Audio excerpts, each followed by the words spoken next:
Mga kabusing, welcome back to my vlog. So, before anything else mga kabusing, is nice ko muna kayong bati na magandang umaga, magandang tanghali, magandang gabi, at syempre dito sa bansang Bahrain is magandang hapon mga kabusing. So, bakit ngayon nga nagsidatingan ang mga front runners mga kabusing para sumali sa Miss Universe Philippines 2025. So puksaan na talaga ang labanan at ang daming mga veterans mga kabusing na sumasali mga kabusing. So ngayon, 6 na ngayon yung mga veterans na sasali nga at syempre well known na talaga when it comes sa pageantry mga kabusing, at andyan din nga ang mga newbies na new faces talaga ng Miss Universe Philippines. Yan ang ating alamin mga kabosing. So, enter muna tayo.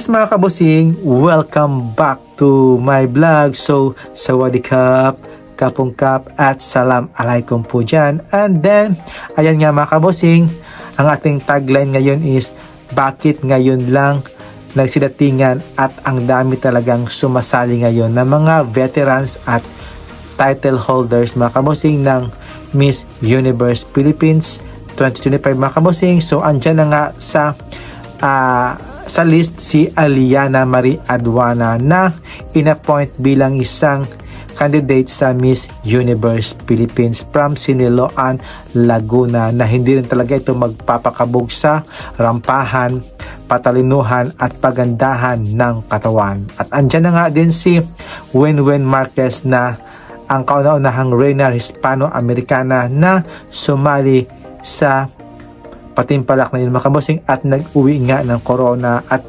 lumalaban din to sa pagandahan ng katawan, pagandahan at syempre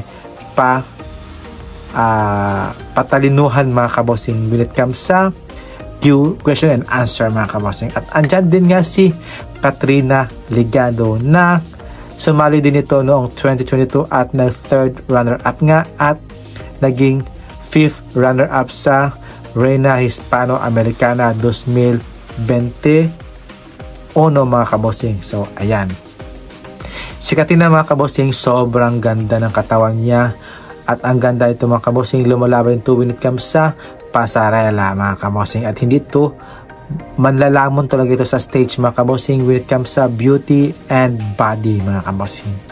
At dyan naman si Atisa Manalo na ginulat nga tayo kagabi at kahapon na sasali na nga siya at inappoint siya bilang isang Miss Universe Philippines Quezon Province. So nung nag-top 10 siya sa Miss Cosmo, akala nga natin na hindi na siya sasali kasi nung last time na nag-compete siya sa Miss Cosmo is na-aksidente nga siya yung kanyang paa, yung ankle niya, na hindi na siya makakatayo kasi napuruhan talaga nung nag-collapse yung stage ng Miss Cosmo last year. So ngayon, nagbalik si Atisa Manalo para may uwi yung corona bilang isang Miss Universe Philippines 2025. At syempre, kung pagandahan lang naman talaga, andyan na nga si Atisa Manalo. At pagandahan ng katawan, patangkaran, patalinuhan, okay na okay dyan si Atisa Manalo. Next naman si Chelsea Fernandez na ginulat din tayo mga kabosing sa kanyang pa-reveal kung sino yung i-appoint ng Sultan Kudarat at magre-represent ng Miss Universe Philippines 2025. So, when it comes sa body, pasok na pasok talaga si Chelsea Fernandez. Yung sa beauty, pasok na pasok din. Pagandahan ng pasarela, pasok dyan syempre si Chelsea Manalo. So overall, check na check talaga. Kung sa height niya, sakto lang yung height niya. At syempre, andyan din at nagbabalik talaga si Chanel Olive Thomas ng Melbourne na nga dati nga nung Miss Sopra National, siya yung nag-top 10 mga kabosing. Inilaban yata siya noong 2018 or 17 mga kabosing na si Chanel Olive Thomas mga kabosing. So ayan, ngayon nagbalik siya sa pagandahan din, check na check din, sa beauty, check na check din, sa kanyang pasarela, check na check din, at sa communication skills, okay na okay din mga kabossing. At syempre, sa mga newbies mga kabossing na hindi talaga magpapakabog mga kabossing when it comes sa pagandahan at pasiksihan, nangunguna nga dyan si Eloisa Haod ng Laguna. So ito talaga yung bet na bet ko talaga sa newbies na pwedeng makuha ang Miss Universe Philippines 2025 na si Eloisa. Sobrang ganda niya, ang tangkad niya, ganda ng katawan niya, pasok na pasok sa banga mga kabossing. At syempre, hindi talaga magpapatalo si Harina Sandu ng Isabela mga kabossing. So sabi nga nila, isa ito sa mga kaprototype ni Harina Sandu at ni Atisa Manalo na si Harina Sandu na.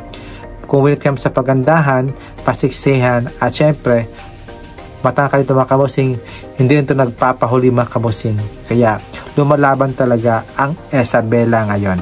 Next naman, from Baguio na si Gwendolyn Soriano na kahit hindi siya katangkaran, I think nasa 5'7" yata yung height niya, lumalaban talaga ang beauty ni Gwendolyn at yung kanyang aurahan sa stage.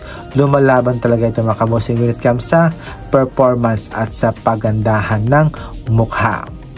Diyan magkakatalo talaga ang Baguio City na ilalaban nila ngayon sa Miss Universe Philippines.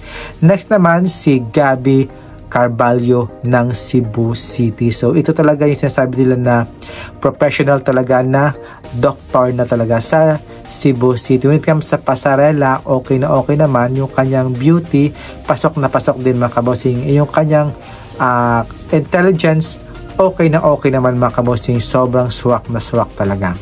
At syempre, andyan din talaga si Tyra Goldman ng Bohol na hindi din talaga magpapakabog when it comes sa pagandahan, pataasan ng height, pagandahan ng katawan. Andyan lumalaban si Tyra Goldman mga kabossing. Sobrang ganda niya, fresh din yung mukha niya sa mga newbies din to mga kabossing when it comes sa pagsali sa national pageant. At syempre, andyan nga din si Maiko Lande mga kabossing ng Benguet na hindi din talaga ito nagpakabog when it comes sa pasarela. Lumalaban ito mga kabossing kasi nag-first runner-up to at nakalaban niya si Krishna Gravides sa Baguio. Yung si Maiko mga kabossing may pagka-morena siya, chinita. Lumalaban ito mga kabossing when it comes sa performance mga kabossing at matangkad din ito mga kabossing. At syempre, yung lahat na ito mga kabossing, yung mga newbies na nasabi ko, sila talaga may possible talaga na makapasok sa semifinalist at magka-top 5 mga kabossing at mali natin makakuha ng corona bilang isang newbies ng Miss Universe Philippines 2025. At syempre, yung mga frontrunner din mga kabossing na sina Aliana, Winwin, Katrina, Atisa, Chelsea at si Chanel, lumalaban talaga yung mga kabossing na walang may sasayang na oras para maiuwi ang corona bilang isang Miss Universe Philippines 2025. At ayun na mga kabossing, so maraming salamat at syempre sa mga nanonood po sa aking YouTube channel, hello po, at syempre subscribe sa YouTube channel at don't forget to like, comments down below mga kabossing at maraming salamat. So what do you think mga kabossing? Sino sa inyo yung gusto nyong makuha ang Miss Universe Philippines 2025? Comments down below at see you in my next vlog. So, yung veterans ba o yung newbies ba talaga ang makakuha ng Miss Universe Philippines title? So, comments down below at thank you for watching mga kabossing and see you in my next vlog. And shukran and have a nice day po. Bye-bye. Keep safe. Subscribe.